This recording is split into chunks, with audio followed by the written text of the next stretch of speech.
What would you say like the biggest insight is that you could share with our audience? That market's non-existent because we don't have a plan there.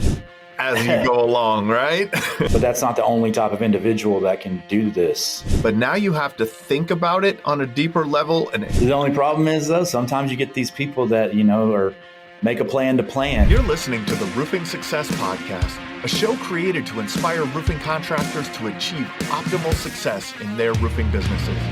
I'm the host, Jim Aline, the co-author of the books Internet Marketing for Roofing Contractors and The Best Known Roofer.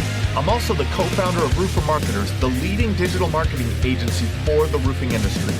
On each episode, I sit down with industry leaders to talk about their processes, the lessons they've learned, and how to find success in roofing. Hey, welcome to another episode of the Roofing Success Podcast. Do me a favor. Hit that subscribe button, share, comment on something, review us. Do one of those things. We'd appreciate it. If you want to take the conversation beyond what you're just listening to here, go to Facebook, type in Roofing Success, and join the Roofing Success Facebook group. We have our friend Dustin Cates on the program today, Three Kings Roofing, DFW in the building. How you doing today, man? Awesome, man. How are you? Good. So, Dustin, how'd you get started with Three Kings? How'd you get into roofing? Oh, just like everybody, I was just given this company and it took off and just sitting here, no.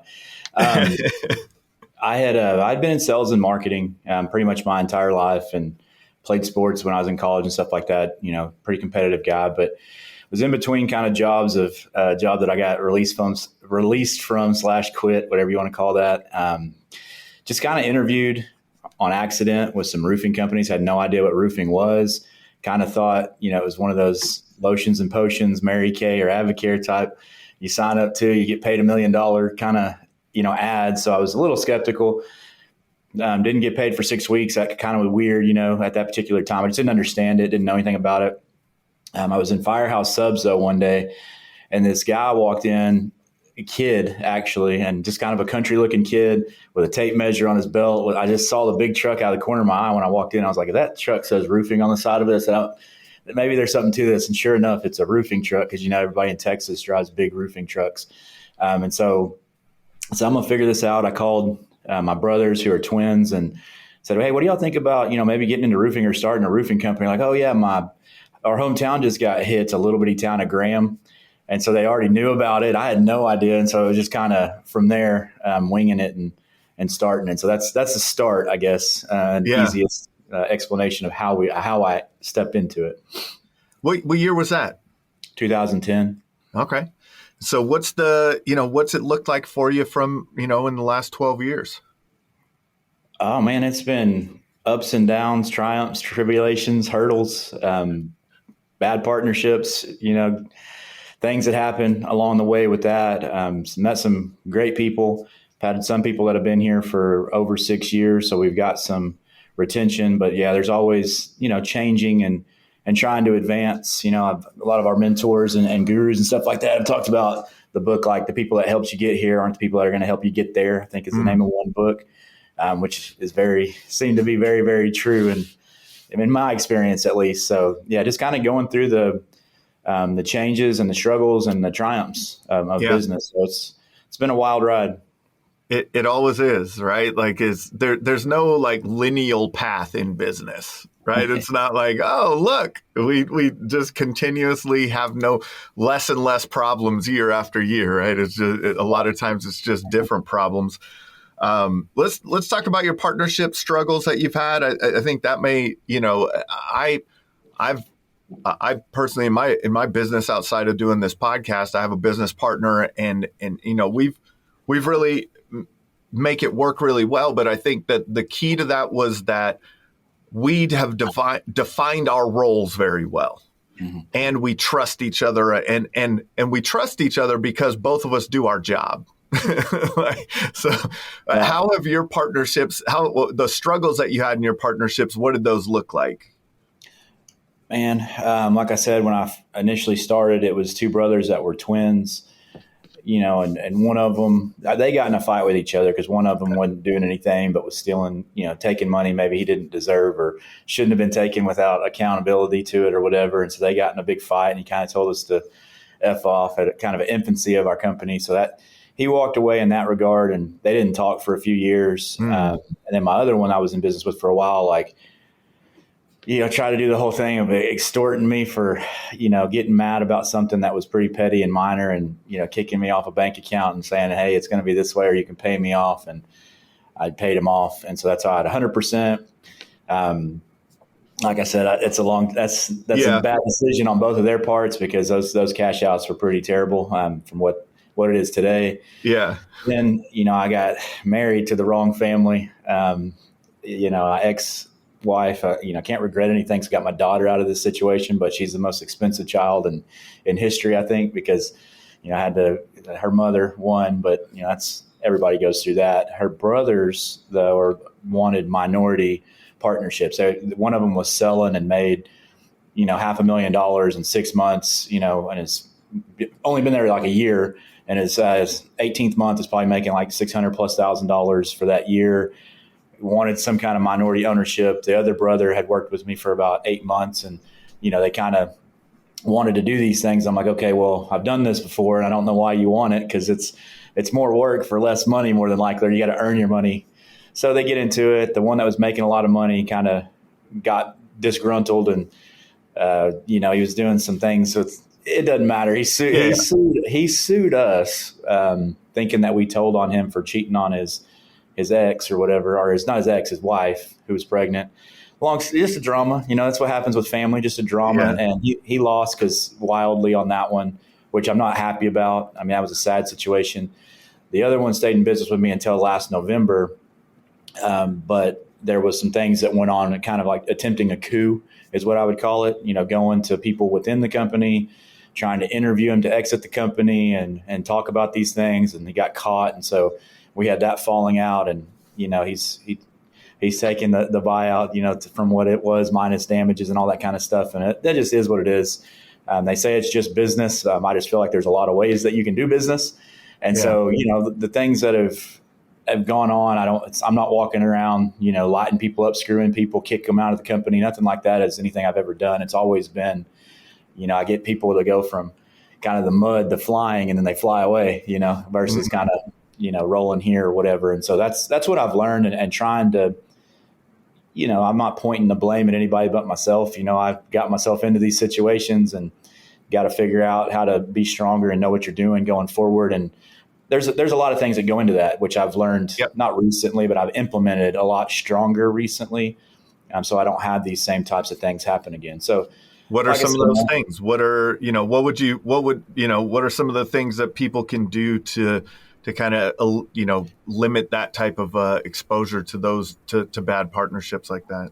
Yeah. Like you had kind of said, you and your partner work because y'all both do your jobs. So if you're ever going to have any kind of a partnership, it's got to be well defined on what exactly each one of you is supposed to do, and expectation and goal and what you're trying to accomplish. That typically will start with, vision and core values, which sounds very cliche. The problem with vision and core values is a lot of times, like me, I knew what I felt, or I knew what they were, never really wrote them down, and nobody else knew what they were. Mm-hmm. And so once I recently have kind of outlined those, I make sure that the people, that's another thing in our company, know what they are and can recite them, know what they mean to the company. So it's in vision, we have a breaking chains and transcending lives is the vision of our company. So if they don't fall in line with that and the core values, then they definitely can't be a partner, but they can't even be in the company, because the core values will eliminate the people that don't need to be here, that don't align. And so if you're ever going to pick a partner, pick somebody that doesn't have skills that you possess. A lot of times we partner with people that are friends or might have the same kind of skill sets. And once that happens, you're not advancing yourself or the company. You're basically just got two people that are doing the same. And there's always going to be kind of a struggle to who's in power, or who's, the one that has the say so in the situation, and try to pick people that aren't after, power and glory, which is hard to find. But, that's one of our first core value is servant leadership. So it's about the people, it's about the community that we serve, it's the things that we do for the homeowners and things. So yeah, people that are in the company and definitely partners have to align with the stuff that you believe in, or it's probably not going to go anywhere. I'm sure I could ask you the same question, Yeah, same thing, man. Like, and it's so like that alignment of future, what you want in the future, and not just sometimes the conversations have to go beyond just the business, right? It's also what you want in the future, personally, right? And hey, what are you trying to accomplish? Core values are really important. We run EOS in our business. I don't know if you do, but like EOS allowed us, especially with those with putting together our core values, and it sounds like you're doing something similar. You get to evaluate people against something. Yeah. Right. Like before, even if you have it in your mind, you're like, man, is this person really? Are they really going the wrong way? Are we out of alignment? Are we in alignment? Like, there's some vagueness to it. But when you put that to paper, right? When you put pen to paper on those core values, and then you can specifically identify that person's not aligning with the servant leadership core value, right? Like, you can specifically see where they're lacking in terms of that, right? How's that been for you? That's been a pretty big game changer. In the not just it's weird that it's not been a game changer just on like the top tier levels of the company, but the effects it has on the people that you didn't realize it would have effects on, as far as the new people and mid-range management and team leads and experienced guys. They feel less shotgunned into chaos and more like on a path, or more into this is what we're doing. This is the purpose of what we're doing. Like it's roofs PDR solar, the stuff that we sell, like that's all secondary, like we'll figure out how to do that as well as we possibly can. We're going to get results. We've proved that we can do that. But when people are following something that they're more passionate about and there's a purpose, it definitely has a different effect on just the overall morale, people, the things that fall into the company's lap, things of that nature start to happen and fall into place. And then it's less stressful overall because you start, like I said, the core values is what eliminates people. There's been people that have quit because they know they don't align, and those are people that we wanted to probably kind of have out anyway, whether they were halfway successful or they were just, a chain or a weight on the company. Yeah. And that's we did we had a team event not long ago, and we did a bunch of video and shot video with everyone, and one of the questions that I asked everyone was, what is the core value that resonates with you the most?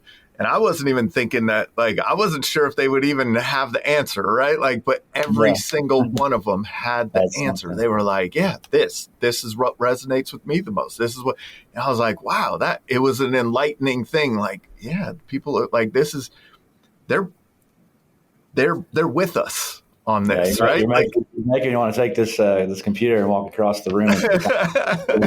I got a group of some of our guys in there that are like team leads and stuff. I wonder what they'd say. So that's pretty. Pull up the phone one time, man, and that's good video content for social media too. So, but so it was kind of, we were talking about this a couple of weeks ago when we were chatting, and it was like when you put together. I thought it was a good story, man. Like when you're putting together your core values, you put them together, and then you realize that it spelled something. Yeah. So we do a lot of Spartan and Spartacus. Cates is my nickname. It's my last name with Sparta in front of it. Sounds like Spartacus, but we do all kinds of that type training in what we're doing. And so servant leadership, warrior mentality, ownership, respect, and discipline or duty. So it spells sword of all things. And so I didn't realize that. They were kind of misaligned a little bit on paper, and I started looking like a word scramble. And I was like, well, sword seems to kind of ironically go with all this medieval warrior Spartan type training or mantra that we have. Yeah. So yeah, it just kind of those are godsend things, that I consider, and it's just pretty crazy. And so now it's we talk about sharpening the sword, living by the sword and dying by the sword. So that's what I meant by you live by the core values and then you die by the core values. So if you're not aligning, obviously, like that's how you lose the opportunity to be here. And we have an amazing opportunity as far as within the industry. So compensation structure, growth structure, things that we do for people, sets them on a crazy path. So to lose the opportunity here is a big deal, but it has to be people that, align with these things. Because if not, it just holds us back. It holds random people back, and it holds the ownership back. And that's why I'm, a little frustrated where I've gotten to. I'm a decent sized company, but should be 10 times, if not 20 times, further. And so I'm excited for that though. With what's happened with all those rocky relationships, like I said, trials and tribulations, but moving forward. And it's fun. To me, that's all opportunity, right? Like it's just opportunity. Like I look at it, I'm like, oh man, we didn't do this as well as we could have, or we could have done. Like when you're looking at that stuff in your business, it's like, well, that's just opportunities to, you know what I mean? Like it's it's always a mindset thing, right? Yeah, like, and that's where like I made the comments, I've always said, I always take the blame. I say, hey, it's on me. Like I'm not, I always tell people, if you point the finger, you got 3 pointed back at you. Yep. So I'll take the blame and learn and grow from it. Now, do I think everything's right, and do I forget, everything? No. There's some things that could have went differently, but to me, it was all cash out points, and it's my job and maybe my competitive spirit to prove that your cash out was the dumbest thing you've ever done. So that's where I'm at with it. And so that's the fire that drives you. Yeah. That's kind of, I need some of that, or I might get too complacent. So so wake a sleeping giant if you want to, Yeah. So over the years, you guys work storms, right? So over the years, you've gone to different locations, you've opened up new offices. What are some of the kind of lessons you've learned in along the path there? Millions of them, but are you asking me about my volcano theory? Is that we'll talk about that too? But like, as now you have this, you've kind of brought it together to the volcano theory now. But in the beginning, when you were like, storm in OKC, let's go. Like what was that initially like, and what has it evolved into? What I've learned is that I'm always unprepared. That's kind of what I've learned.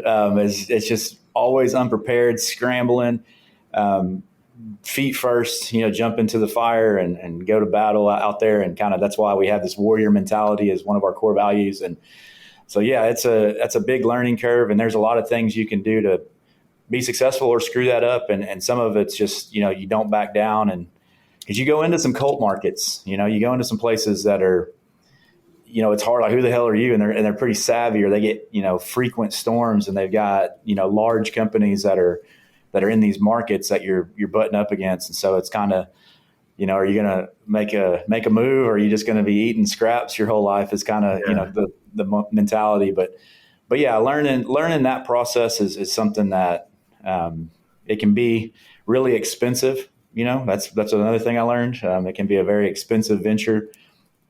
Trying to do that. So there's a lot of lessons that come in that. Yeah. What do you think, like the being expensive, right? Like that's a lot of times contractors will think, man, there's a lot of money in that storm. Like, how can we lose? Right? Like, how can we lose? You know what I mean? Like, it's a few hour drive. We get some hotel rooms. We bring the crew, right? We bring some of the reps, and we hit the doors, and we're off. Like, what were some of the big financial lessons that you had in there? I feel like you typically don't lose up front. You lose on the timing of everything, meaning that like the business model of roofing sucks. We're not getting paid as contractors. We're begging for the money from the homeowners on the back end. And so like if you go into an area and you can hit it, sure, and you can get some jobs. Most people can anyway. Some people, still struggle with that part of it, but you go in there, well, you're not, these jobs may take months to close out, and you got to have a cleanup crew of collections and finding people at their house and all this stuff where you're spending a lot of money and time, like, not productively there or built out there. And so that can wind up like you're operating on a lot of different fronts. And you can send, a lot of people they send their strong people from one market to another. So you're robbing Peter to pay Paul from your overall business, model or structure, and kind of fracturing assets is what I always call it. Or you you empty out the castle, and then the castle's not protected. It gets taken over, which is, like your head base or your headquarters or your main market or whatever. So yeah, it can be expensive in that regards. And then, so it's easy to get the reps there. It's easy to get the contract signed. It's easy to do that. But down the road, months down the road, when everyone's back home, all your people are back home and things like that, there still has to be the right team in place to make sure that it follows through. And that's kind of what you were talking about, what we were talking about when you were explaining your volcano method, right? So explain that. Yeah. So I call it the volcano theory, which is the only way that we will kind of go into a market is with that in mind. And when we don't do that, we tend to be frustrated and maybe not fail, but it's definitely not as profitable as it should be. And it just kind of is a waste of time, in my opinion. Even though you might have made money, you lost somewhere else. But the volcano theory is, if you think about a volcano, initially it rumbles, right? Like you think it's going to do something, or it kind of is rumbling. So you go into a market, and that's what kind of happens is everybody hates that we're there. Local guys are calling, why are you stealing my signs? And I want to speak to a manager. I've had that call like 5,000 times of our guys going into a market and kind of disrupting. Then eventually it has to be an explosion, right? The volcano has to erupt, meaning that you've got to erupt with sales. You can't have a couple onesie, twosie fall. You're not even going to complete those jobs. There's no reason for you to probably do that. So you've got to go out there and really erupt with sales. And then, after it spills over, lava eventually solidifies and becomes, earth. And so that's where you've got to have a team of people that can train people quickly, set up quickly, but can get local people there, hired, trained, and then managing that market for future success, to where if it gets hit again in a year or two, you should have then you're a storm catcher, not a storm chaser, as people like to call in this business. Mm-hmm. But that's not always the easiest thing to do. If you're having all the people sell and you've only got a couple people there, and then you're trying to, who's hiring, who's training, and then all of a sudden it's not a duplication model. It's just a, diaper. You're just gotta, whatever happens, hopefully it holds together, kind of model. And that's something that, you say learning curve. I've learned that, and being a little bit more of a systematic map of how you do those things, and knowing when and when not to do it. I mean, because there's storms right now, like in Des Moines, Iowa. I mean, I've got people that are in our company from Iowa.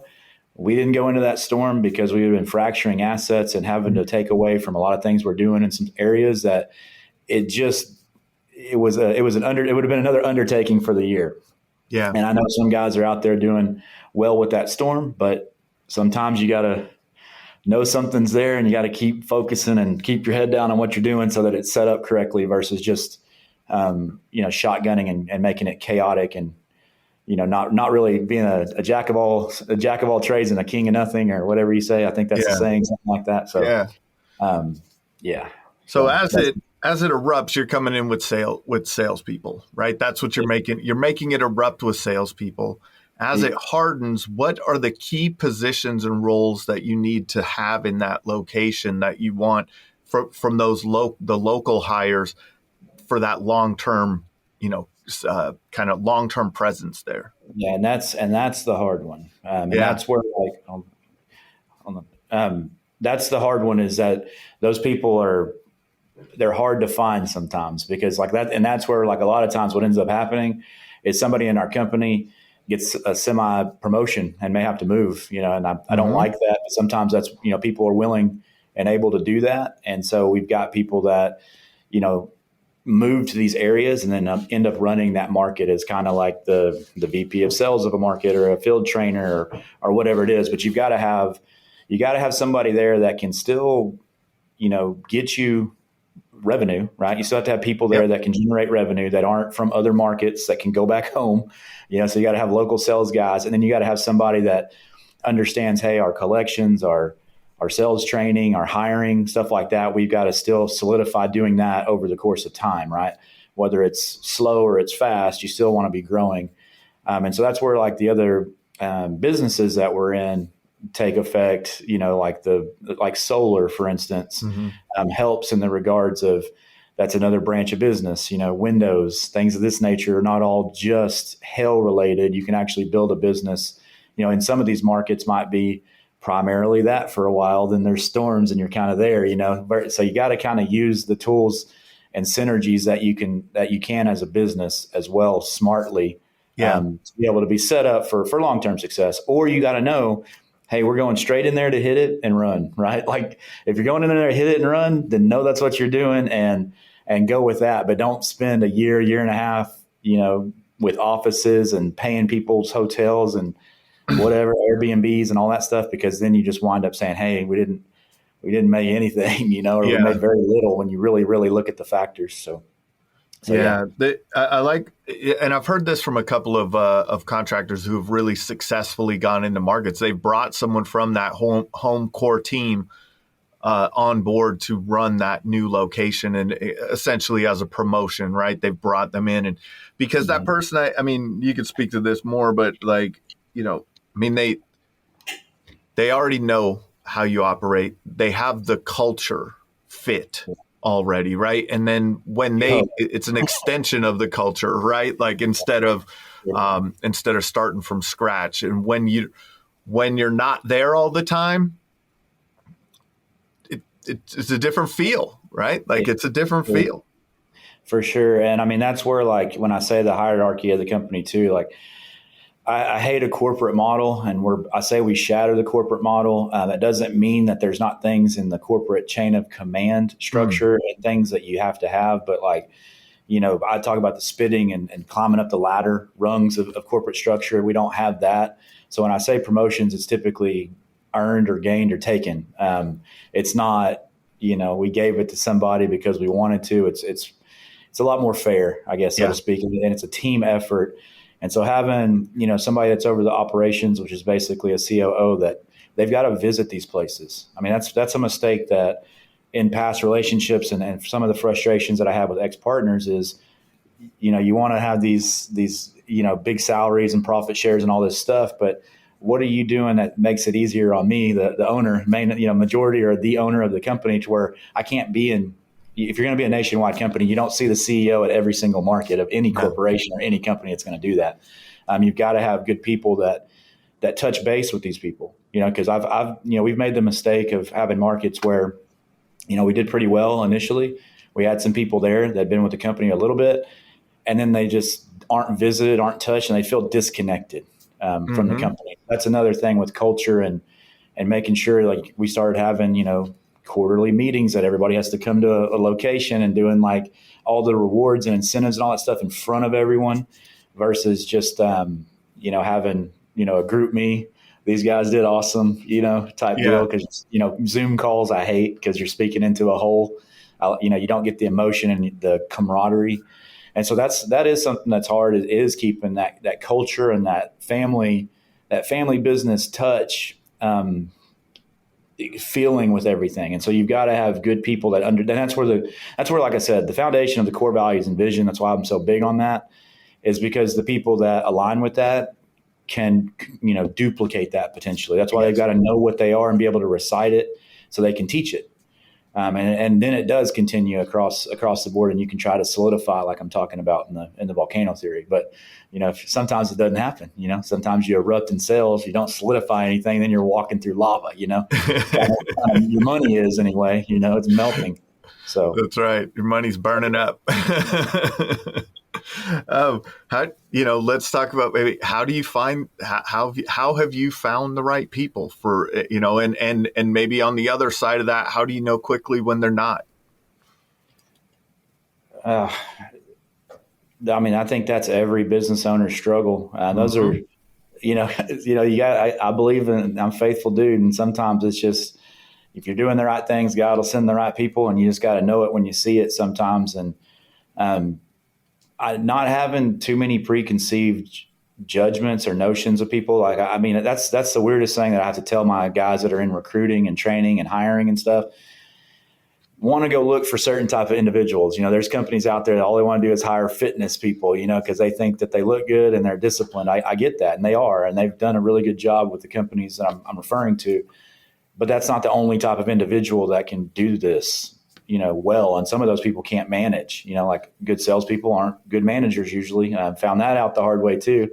having some of our top salespeople not with us any longer because we put them in management roles and then kind of had to demote or release, or they got frustrated, so that's a mistake you can make. So it's just, it's the people that take the action and they believe and they get excited, and you've got to keep that excitement and fire burning. One thing I think that kills that, it's not even just a rejection that you may get in this industry. It's misinformation, or if they're told, something incorrectly from jump, like for instance, compensation structure, responsibility, expectation, what was the owner about? And they thought, oh, he's a faithful dude with these values. And then the owner goes and, whatever the owners do as far as some of the craziness out there. I'm not in alignment with that.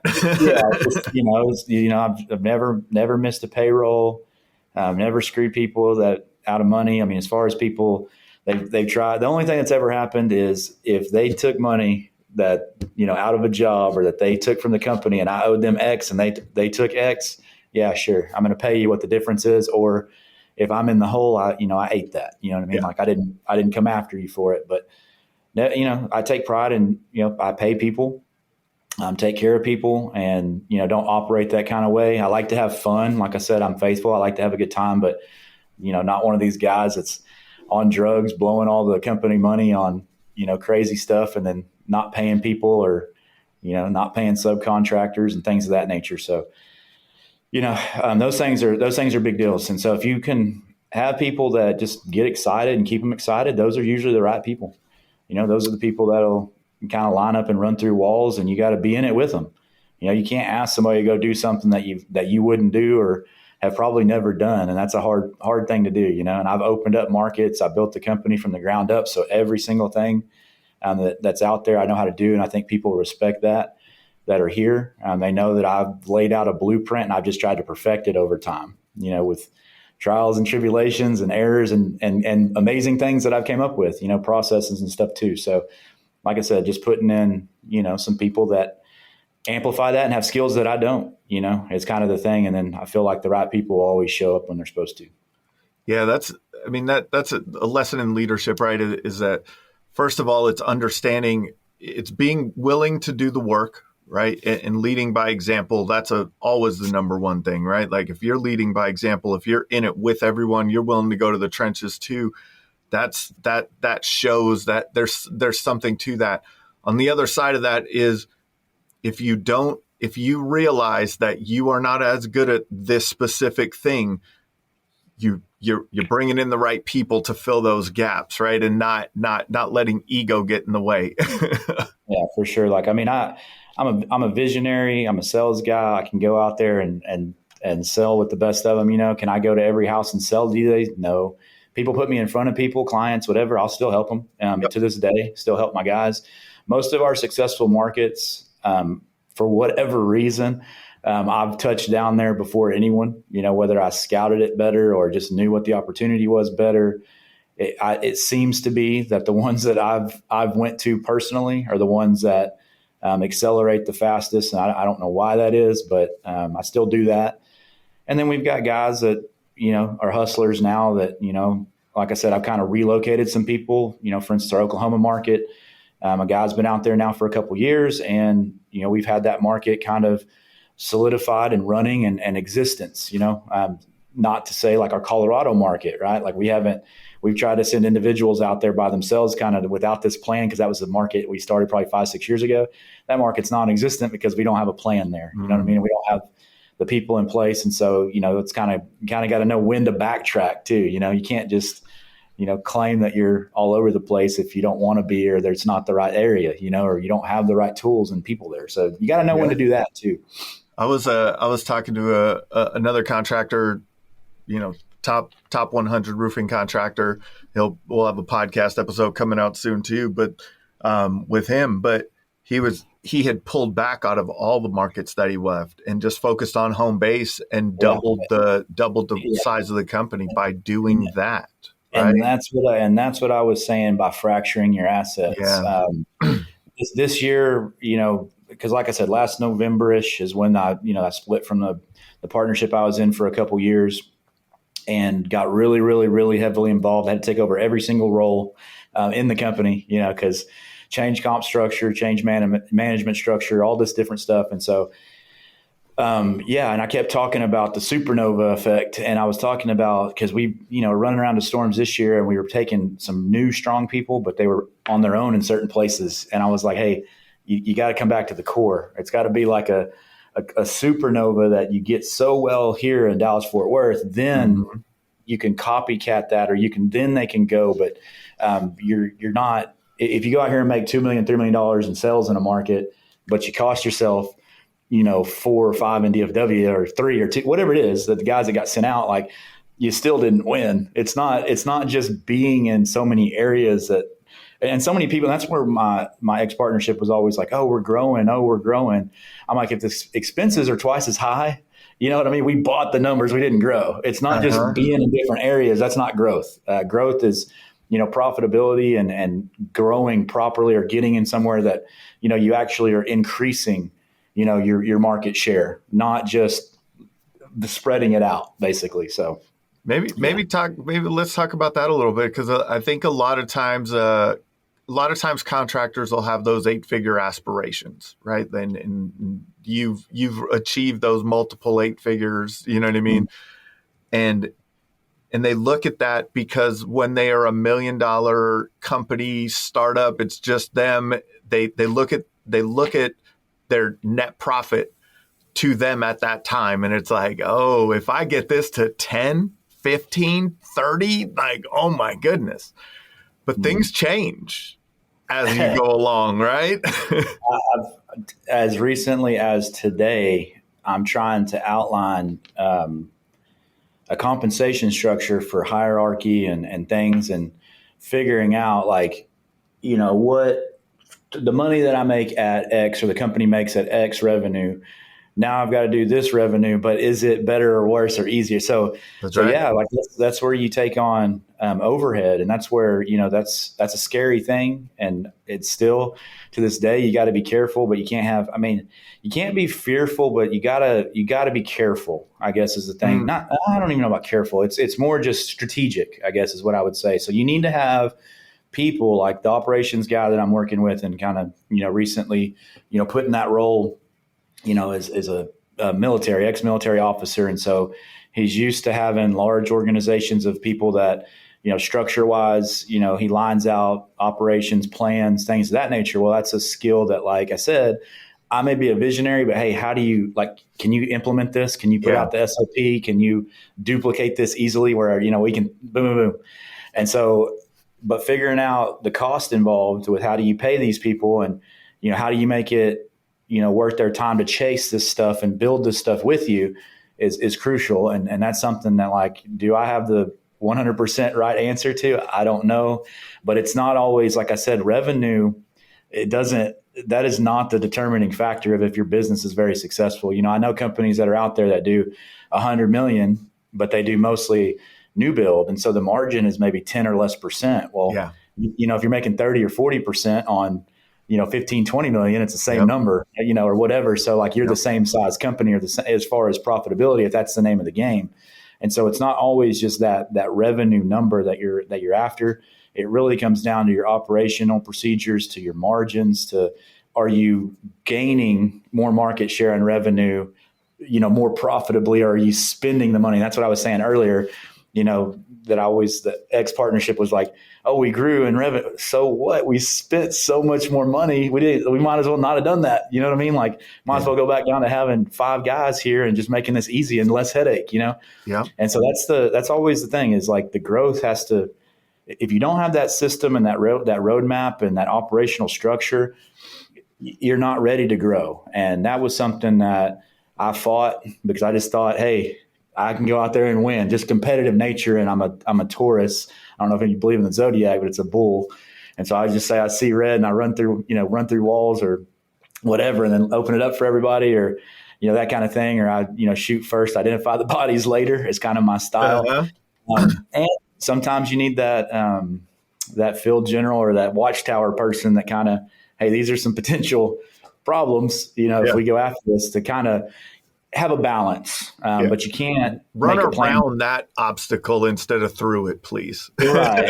Yeah. And the only problem is though, sometimes you get these people that, or make a plan to plan, so there's gotta be action. You gotta, cause man, that's a balance, right? Like money loves speed, but at the same time, you got to have the right plan to execute, right? But there are some people that spend way too much time planning. There's a lot more people that do that than acting. I can tell you that. And usually the reason probably for that is the people that act are the people that fail the most, so they don't have the finances sometimes to get into running a business. They're the people that got the guts and the fortitude to do it, but they might make some mistakes or, go broke or not have the money to put stuff in. So, you got to have action. And like I said, and you got to have, that's a partnership too thing that, we're talking about in this whole deal. That's where I say breaking chains. And I felt like I was being held, we were going like opposite forces. Right. And I was pushing it a little bit further, but I was still held down to where if you let go, boom, you go to the moon and back or whatever. But there's got to be balance, but you have to act and you got to fail, just make sure that when you fail, you don't fail miserably and break your whole company and not pay people and things of that nature. Learn from what you did. Like I've just talked about on this, I've learned from storms that we've chased and learned from different partnerships and people I've put in roles. The failures are what are going to make you succeed one day, but just make sure when you're doing it that you just, you save some money or whatever. Make sure it's not a grand failure.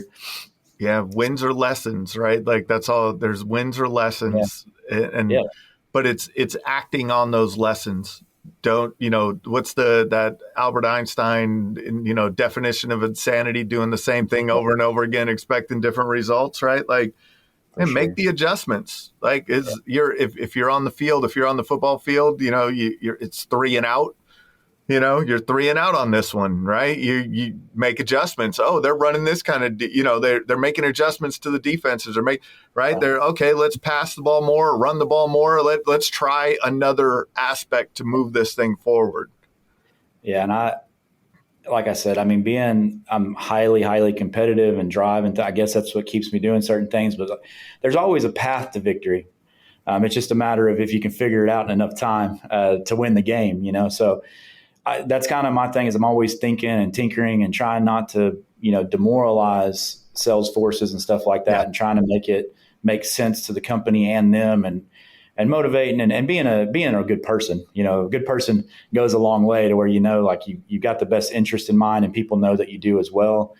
But it's just it's always an adjustment because sometimes, like I said, you even in your home base, you could think that you're great in a certain area. And then for whatever reason, you just hit a wall or you get, punched in the face and it just gets into, you just, the momentum, it stops for some reason. So you got to figure out what the change is, what happened, adapt to the circumstance and just kind of, keep pushing, keep fighting. And eventually, there is a path to victory. You just got to do it, like I said, before the time runs out. Is there anything that you've learned along the years that's helped you with that? Like I know, like I have some friends, like I'm friends with Adam Bensman, the roof strategist, if you're familiar with him, like this, like he does journaling and like he'll read his journal and what he wants and like he'll go back to things and come back and like he's really like dissecting like, oh, okay, this is what I'm going to try. This is what was working and just like being very conscious of it. Are there any things that you've implemented in your life or in your business where you're actively doing stuff like that? Man, I don't know. I don't know if it's like I said, I'm a visionary, but I'm also kind of like aware. Yeah. I always say like I'm kind of like spiritually connected. Sam Taggart. I'm sure you know who Sam is. Sam's awesome. Yeah. I'm in his inner circle. I'm in a mastermind group with Ryan Stewman's group as well. Give them a plug here, Apex or whatever. Yeah. But a lot of these people, Eric Thomas, these motivational speakers, they're spiritually connected, and so they talk about certain things, and it comes out in music. And so sometimes you listen to yourself, and it's always got to be the positive self. And you don't know why you do things sometimes. You just gotta. It's just connected, right? And that's how you get to some of that stuff. And so I believe in that. And I've always thought, no matter my circumstance, I remember as a young kid, I did this, but it was always like, I don't know. I just always knew where I was going to go or what I'm destined to do. And I don't tell everybody what that is or what I've envisioned, but I've always went after it and tried to do it and be a good person to the most part. And, my friends were kind of my family growing up. And now the people in my company are basically my family as well. So that's why it hurts so much whenever, you get betrayed or you feel like you did and things of that nature. But yeah, I mean, just kind of paying attention, like I said, the right people show up at the right time, or things will be said on a song, on a movie, on a motivational speaker, on a mastermind, something will click, and that'll help me kind of get re-energized or motivated. Sometimes it's, like I said, something that'll fuel me because people doubt me. So I don't know. I mean, I haven't 100% just laid down and said, hey, let me write this down or let me journal or let me like go through this motion. And I probably should, because I'd probably be more effective, but I kind of roll with the punches in a way. And I guess I just don't ever let it hurt me too bad. Like some people can let the bads get so weighed down on them to where they just give up or they're crushed or they're just, their spirit is crushed, And so I try to teach our guys that a lot. That's why I say, I've said it on this thing multiple times, trials and tribulations. Those are the things that you got to learn from and make you a better person and stronger, and just know that it was there for a reason. And you're going to get to where you're going to get to eventually. Just keep doing the right thing is kind of my whole deal. So I don't know. That's a good question. How have being a part of like Sam's group and Ryan's group, how have those impacted your business? Those will impact your business tremendously if you're in it for the right reasons. If you're in those things for the clout of those people, or you go, you know what I mean, or you're trying to manipulate those people to get something from them or the people in there, then yeah, you're probably going to get about nothing in return. If you're truly there to kind of open up and learn and help and build up your social and business circle, and you're willing to be coached, maybe that's where you asked me what, maybe I'm still willing to be coached, and I'm always willing to learn. And I stopped doing that for a long time. It was hard for me to even be taught anything or read a book or listen to anything. I don't know why I shut it down. I just did. So opening myself back up to being, in learning mode and coachable and stuff like that, not knowing all the answers and then sharing, some information that I may have, has definitely helped impact my business. Just, I think, like I said, spiritually, I guess is what you call it, but people can see it. It's an aura. It's something that they can feel that you can't explain it. You know what I mean? You can't put the words on it, but you can see how somebody moves differently or talks differently or teaches differently. And so they definitely make me get into a certain spot and space of that. And then of course, there's connections in some of those groups that can really benefit you. And if you use them, the way that you need to, and things of that nature, they can help your business as well. So yeah. One thing you said there was like things that you've had to share in those groups, right? So maybe another business owner this is just things that I've learned in kind of masterminding coaching groups that I've been in over the years, is sometimes when someone else asks a question that you have the answer to, you're executing well in your business, but now you have to think about it on a deeper level and explain it to someone else, right? Like, and when you do that, it's you learn it on a deeper level. Yeah, sometimes you have an accidental epiphany moment, like, shit, I thought I knew. That's like my sword, core value. Yeah. Like, I thought I knew what they were, but I really, now I do for sure. Like it's just an epiphany, sometimes that's kind of like how people say it in the mirror, write it down, like, explain it to somebody else. And then, all of a sudden, like it becomes more clear to yourself, and getting it kind of out there. So yeah, for sure. And so, that's, it's kind of the expenses are not cheap to do these things. So, it's very valuable. It's my college education. I never went and got a full degree or anything like that. Don't want one. But this is definitely those are more valuable to me than any college degree would ever be, because I can take stuff. And my whole thing is I want people to rise, that come into the company. I want them to, have generational wealth and legacy. I want that, of course, is my goal. But anybody that comes on board is, I know a lot of companies, it's a number to them, and it's just a factor, and it doesn't mean anything to them. And that's why, like I said, I hate the corporate structure, and that's really what I'm talking about. Everybody in my company, I like to try to know as much as I can, or be around and celebrate them when we can, and things of that nature. So, I mean, it gets harder the bigger that you get, to do that, but it's always in my heart to at least, I want them to have that's why the duplication and the structure is so important, is because I want them to have the exact same opportunity as if somebody jumped in my truck 10 years ago, because they were going to win, right? Because obviously I'm here, they were going to be successful. And I want anybody that comes on board to have that exact same experience, and, set things, wildly free in their financial world and whatever their dreams are. So, yeah. Yeah, that's awesome. What would you say, like, the biggest insight is that you could share with our audience that's helped you find success with Three Kings? Probably what I was just talking about, but yeah, I made before I started this thing, like, I was not the type of person that should ever be probably leading anyone. And I had to be honest, crying, my friend, and I've never told him this, but he said something to me one day where, I was at his house, it was late, we were kind of drinking beer and throwing darts in his garage, and we hadn't seen each other in a while. And this was one of my best friends growing up. And he was talking about my life and going through, a random situation with my son or whatever. Anyway,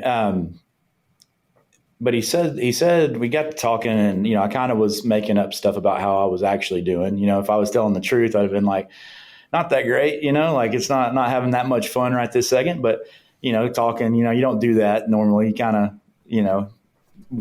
kind of don't tell the whole story. But he basically was talking, and he said, he goes, it sucks, but you're always right, is what he said, because you always, no matter how hard the truth was, you would always say it. And he goes, it pisses people off. He said, but it might be a day, a week, 2 years from then when they're like, he's like, God damn it, Dustin was right. Or at least, he told me the truth.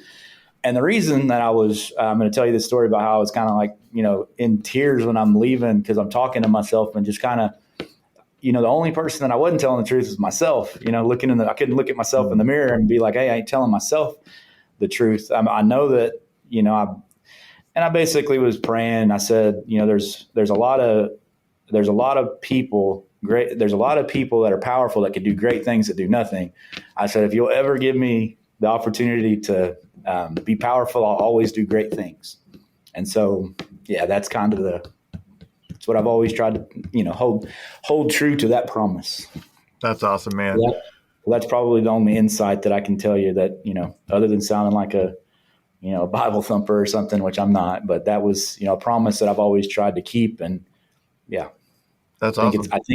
I think it has helped me through this journey. Let's put it that way. For sure. This has been another episode of the Roofing Success Podcast. If you would like to generate more revenue through your digital marketing efforts, please visit roofermarketers.com to get a copy of the book, The Best Known Roofer. Also, check the training section of the website for guides on everything from running effective pay-per-click ads to how to properly set up your Google My Business listing. Thanks for listening.